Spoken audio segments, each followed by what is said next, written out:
حضرت غوث پاک جیلانی شیخ عبدالقادر رضی اللہ تعالیٰ غوث اعظم درمیان اولیاء چو محمد درمیان انبیاء۔ غوث اعظم کا ولیوں میں وہی مقام ہے جو نبیوں میں رسول کریم کا مقام ہے۔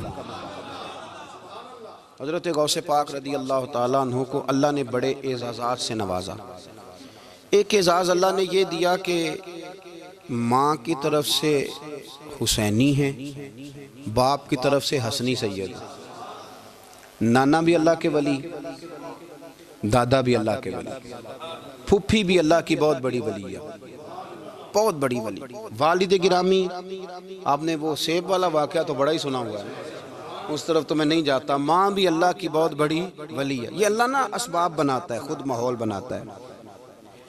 آپ کے جو والد گرامی تھے ان کا نام تھا ابو صالح سید موسیٰ جنگی دوست رحمت اللہ علیہ۔ بادشاہ کے کچھ سپاہی تھے جو مٹکے اٹھا کے جا رہے تھے، اور مٹکے تھے شراب کے بھرے ہوئے، مٹکے اٹھا کے جا رہے تھے۔ حضرت سید محمد موسیٰ جنگی دوست رحمت اللہ علیہ بھی قریب سے گزرے۔ یہ کیا ہے بھائی؟ بدبو سے سمجھ تو گئے، تصدیق کے لیے پوچھا کیا ہے؟ انہوں نے کہا جناب یہ بادشاہ کا سامان لے کے جا رہے ہیں۔ آپ تو جھنڈے والی گاڑی کو ویسے نہیں نہ پوچھ سکتے، سوال ہی نہیں پیدا ہوتا۔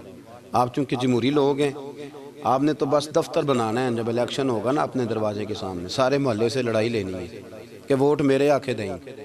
پھر ٹھیک 1.5 مہینے کے بعد سجدہ صاف بھی کر جاتے ہیں، بندہ غلط سی میں نے پتہ ہی نہیں لگا۔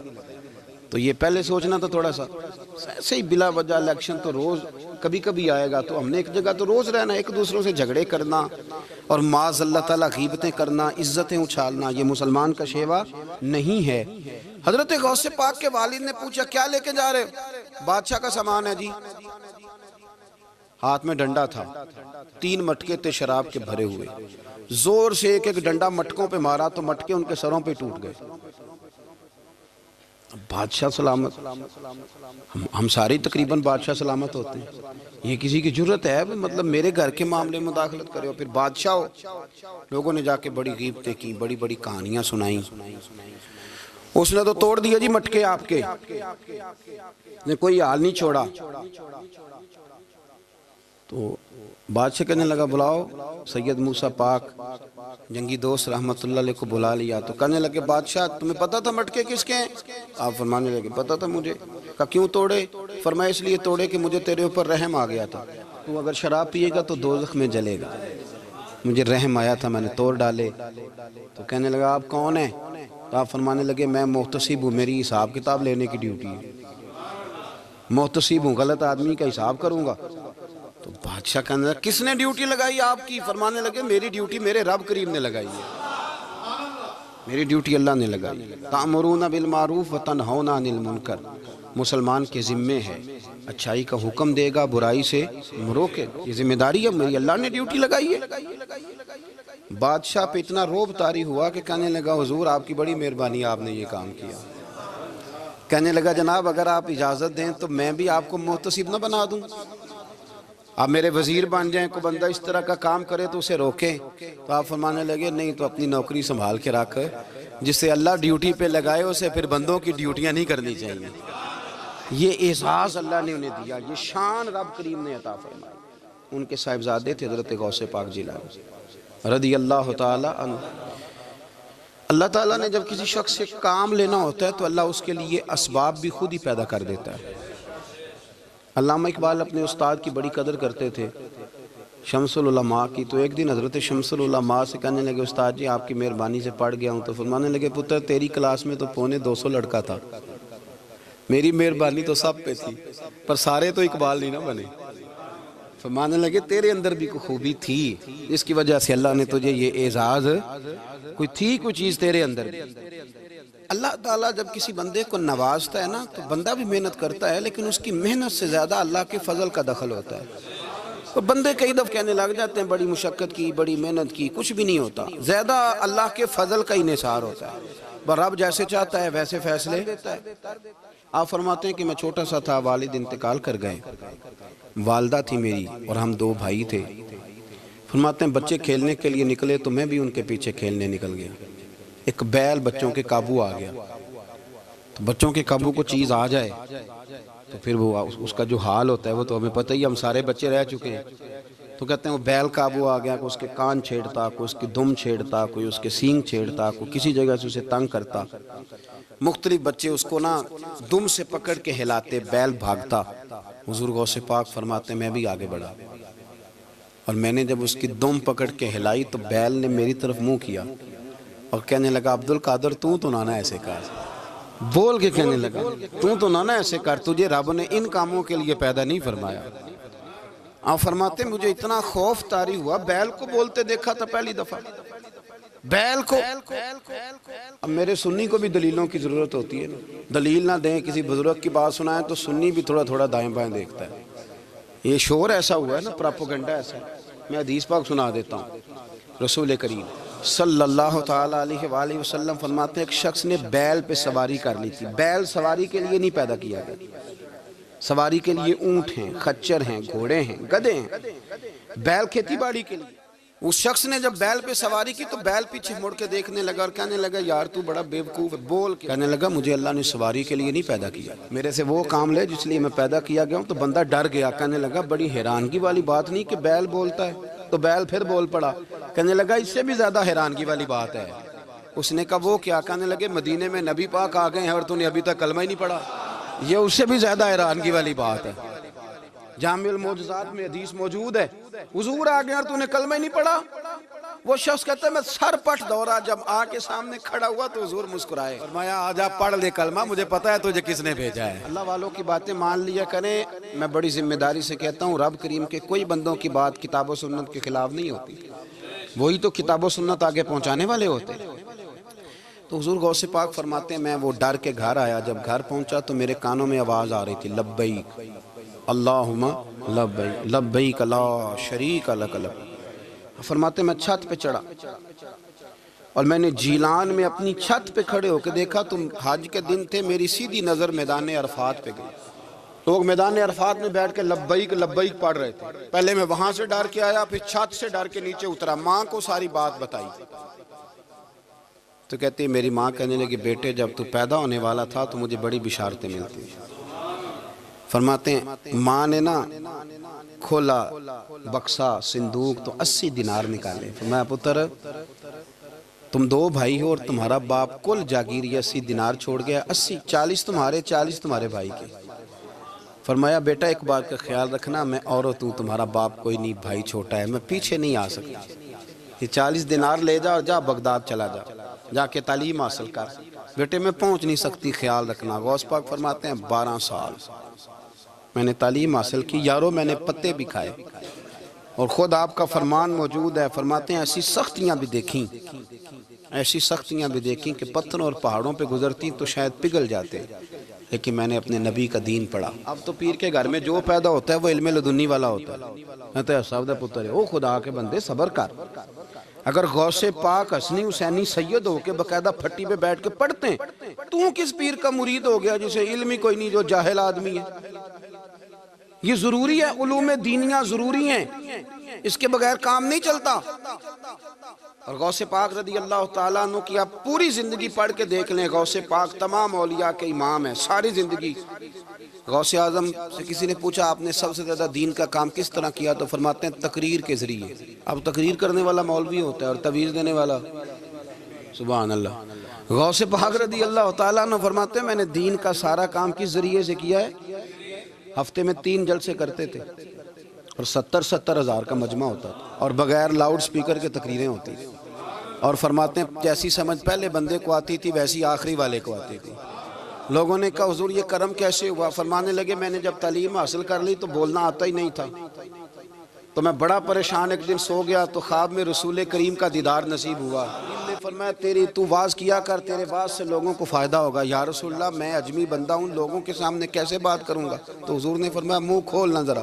کہتے میں نے منہ کھولا تو محبوب نے 7 دفعہ لعاب دہن ڈالا میرے منہ میں۔ آپ فرماتے ہیں پھر بولتا میں تھا، اثر کوئی اور پیدا کر دیتا۔ حضور غوث پاک رضی اللہ تعالیٰ عنہ نے 40 سال دین کا کام کیا۔ صبح کے وقت فقہ کا درس دیتے تھے فجر کے بعد، کچھ دیر کر ناشتہ کرتے سو جاتے، پھر آ کے مدرسے میں پڑھاتے باقاعدہ بچوں کو۔ غوث پاک رضی اللہ تعالیٰ عنہ کی سیرت پر آپ ساری کتابیں پڑھ لیں، ساری کتابیں لو، میں نے بھی بڑا ہی دعویٰ کر دیا، یعنی ساری کتابیں جتنی اب تک چھپی ہوئی ہیں ساری پڑھ لو، کہیں نہیں ملے گا کہ ہم غوث پاک کے آستانے پہ گئے۔ غوث پاک کسی بندے نے یہ نہیں کہا ہم غوث پاک کے آستانے پہ گئے، غوث پاک کے دربار پہ گئے، سب نے یہی لکھا ہے کہ ہم حضور غوث پاک کے مدرسے میں گئے۔ ہمارے نا مدرسوں میں سبق تقسیم ہوتے ہیں، سال جب شروع ہوتا ہے نا تو سبق تقسیم ہوتے ہیں، ہمارے مدرسے میں بھی تقسیم کرتے ہیں ہمارے مولانا۔ آپ حدیث پاک پڑھائیں گے، فلانا استاد منطق پڑھائے گا، فلانا فلسفہ پڑھائے گا، فلانا یہ سبق تقسیم ہوتا ہے، فلانا قرآن، فلانا حدیث، فلاں فقہ۔ تو غوث اعظم کے مدرسے کے جو ناظم تعلیمات تھے وہ کہنے لگے حضور سبق بانٹنا ہے تو آپ کو کون کون سے سبق دے دیں، کون کون سا پیریڈ پڑھائیں گے؟ تو آپ فرمانے لگے نہیں پیریڈ رہنے دو۔ حضور پھر فرمایا اس طرح کرو، لائق لائق بچے تم رکھ لو اور نالائق سارے مجھے دے دو، میں جانوں اور نالائق جانے، نالائق سارے میرے۔ غوث پاک رضی اللہ تعالیٰ نالائق سارے رکھ لیے، کند ذہن، اور حضور غوث پاک ان کو اسباق پڑھایا کرتے، ان پر محنت کرتے۔ فجر کے بعد فقہ کا درس، 10 بجے مدرسے کی کلاس، زور کے بعد حدیث پاک کا درس، مغرب کے بعد تفسیر بیان کرتے۔ بانج علموں جو کرے فقیری وہ کافر مرے دیوانہ، اور عشاء کی نماز کے بعد ہفتے میں 3 جلسوں سے خطاب۔ اور یہ سارے کام کر کے نا تو پھر بھی غوث اعظم جب دنیا چلی جاتی تو وضو کر کے مصلی پہ بیٹھ جاتے، اور 40 سال بیت گئے، ساری رات اللہ کی بارگاہ میں عبادت کرتے۔ 40 سال حضور غوث پاک کو اللہ نے بڑا اعزاز دیا، کتابیں لکھی، ڈیوٹی کی، محنت کی، کوشش کی پوری دنیا میں۔ میں پہلے بھی بتا چکا ہوں، پھر بتاتا ہوں، یہ جو صلاح الدین ایوبی کا بہت نام لیتے ہیں نا، بہت بڑے مجاہد تھے۔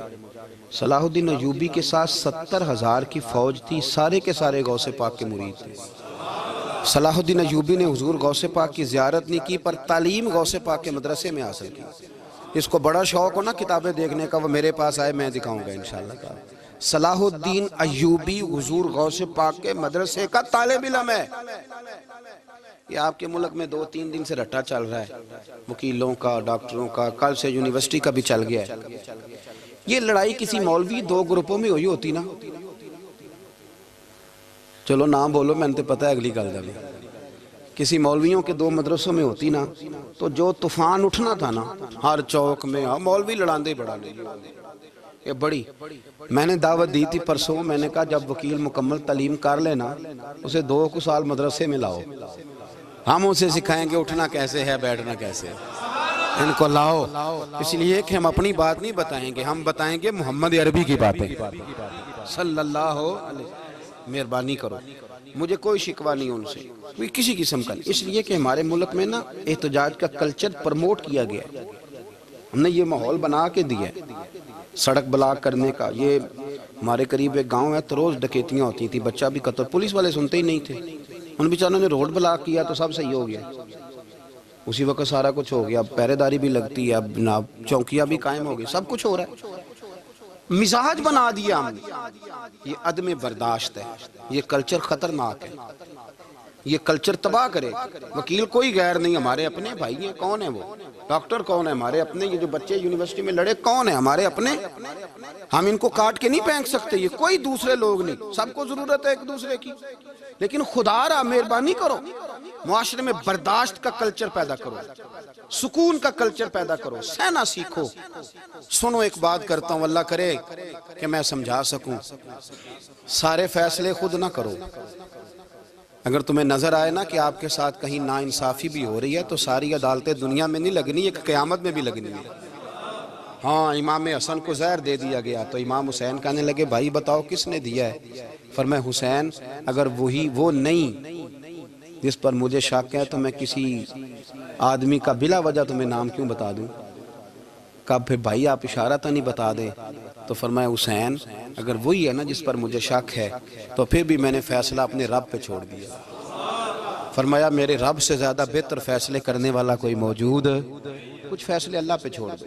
آپ یقین کریں آپ کو بڑا ہی مزہ آئے گا, آپ کو سکون آئے گا زندگی میں. کچھ فیصلے اللہ پہ چھوڑو, برداشت کا کلچر پرموٹ کریں اس وطن کے اندر. یہ بڑا پیارا ملک ہے, اس میں برداشت کا کلچر پیدا کریں.